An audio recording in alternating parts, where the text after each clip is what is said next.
داؤ ڈرامے کی نیکسٹ ایپیسوڈ میں دکھایا جائے گا کہ نیشا کی شادی کر کے اس کا بھائی اور ماں تو آؤٹ آف کنٹری چلے جائیں گے۔ نیشا کی دوست نیہا بھی اس کی شادی پر نہیں آ سکے گی کیونکہ نیہا کی ساس نے یعنی الماس بیگم نے بہت چالاکی سے نیہا کا فون غائب کروا کے اس کو نیا موبائل دے دیا اور سم بھی چینج کر دی تاکہ اس کا نیشا سے رابطہ ہی نہ ہو پائے، اور نیشا کی فیملی کو یہ بات کبھی پتہ ہی نہ چلے کہ نیشا کی جس گھر میں شادی ہو رہی ہے وہ الماس بیگم کی پرانی دوست ہے، کیونکہ الماس بیگم نے نیشا کے گھر والوں سے بھی اس شادی کے کروانے کے لیے اچھی خاصی اماؤنٹ لی ہے، اور اس کے علاوہ بھی بہت سارے جھوٹ بولے ہیں جس کے لیے نیشا اور نیہا کا فی الحال رابطہ نہ ہی ہونا بہتر ہے۔ اب سعد اپنی ماں کے کہنے میں آ کر شادی تو کر لے گا، لیکن شادی والے دن ہی وہ چلا جائے گا اپنے دوستوں کے ساتھ پارٹی میں۔ نیشا جب رخصت ہو کے گھر آئے گی تو اسے سعد تو کہیں بھی نظر نہیں آئے گا، اور منہ دکھائی کا تحفہ بھی اسے ساس دے گی۔ نیشا کو عجیب تو لگے گا کیونکہ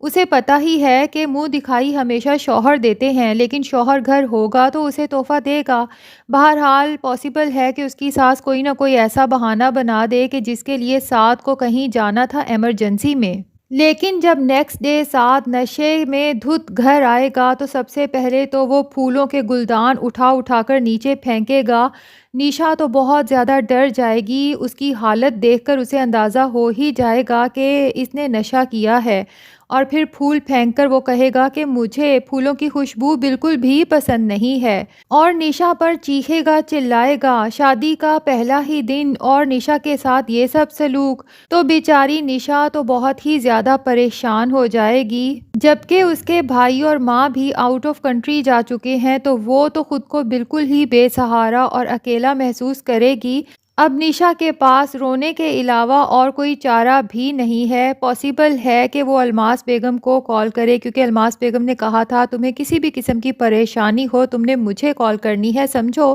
کہ میں بھی تمہاری ماں ہوں۔ لیکن الماس بیگم تو ظاہر ہے سعد کے کرتوتوں پر پردہ ڈالنے کے لیے نیشا کو ہی صبر کرنے کی تلقین کریں گی۔ بہرحال ڈرامے کے ٹریلرز سے یہ تو پتہ چل ہی گیا تھا کہ نیشا کی ڈیتھ ہو جائے گی، سعد اس کے اوپر اتنا ٹارچر کرے گا، اور بہت بعد میں جا کر پتہ چلے گا کہ یہ رشتہ نہ صرف الماس بیگم نے کرایا ہے بلکہ ان کو سعد کے کرتوتوں کا بہت پہلے سے پتہ تھا،